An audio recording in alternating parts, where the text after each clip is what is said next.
Rick, want to talk about the Bryson interview. I enjoyed it. I mean, it was a great piece of content. Like I said to you, I messaged you. It got me through shoveling snow. I threw the AirPods in. It was a great listen. First off, did that take a while to put that one together? Believe it or not, no. It was really, really easy. Obviously, we've been doing the podcast now, not as long as you guys. I think we're up to 115 episodes now. So I must admit, a lot of the episodes we have mentioned Bryson. He's a big talking point, as you know. Like he comes up in topics, whether it's about his distance, his controversy, or whatever. We've mentioned him a number of times, and obviously tagged him and clipped him, and normally does pretty good on views and listens. Mm-hmm. So we'd realised not too long ago that he actually followed the Rick Shiels Golf Show podcast Instagram, which is like my second account, like a verified account with like 40,000 followers, and he just followed it randomly out of the blue. So we didn't do anything. We didn't act on it for ages. We thought it might have been a mistake or whatever. So about maybe a week before we actually did the podcast with Bryson, that's how close this is, Guy, who's obviously on the podcast, who manages the Rick Shiels Golf Show podcast Instagram, Saturday night, he'd had a few drinks. He decides to slide into Bryson's DMs. And just very nicely, hey, Bryson, thanks for following the page. We'd love to get you on the podcast sometime. This was Saturday. Okay. He returned, yeah, not a problem. How does Tuesday sound? That's great. So he got that liquid courage. He reached out and it worked. Correct.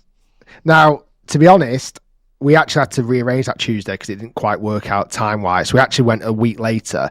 But literally from Saturday night to the following week, locked in, loaded, did the podcast. So I'd love to say it was dead complicated. It wasn't. There was nothing more than that. A few people because it was around about the Cobra driver launch embargo, but it was nothing to do with Cobra. It just coincidentally happened like that. We spoke nothing about the real kind of driver or anything. And then, to be honest, since I've actually been brave enough to send a few more DMs and actually locked in 2 or 3 more absolute superstars. Oh, nice. So if you don't ask, you don't get, right?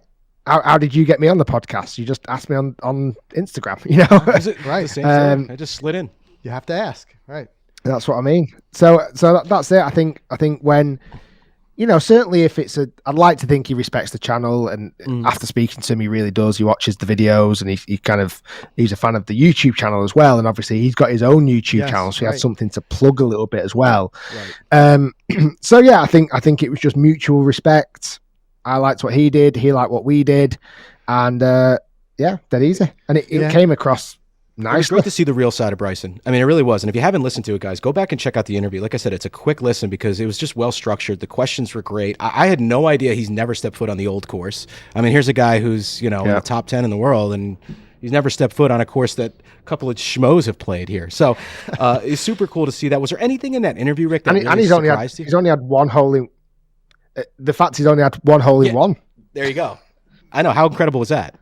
You would think a guy like Bryson, who's crazy, so mathematical, would have way more. Well, and I've heard him speak recently. He's even become really a part of this YouTube community with as you said, his own channel. Yep.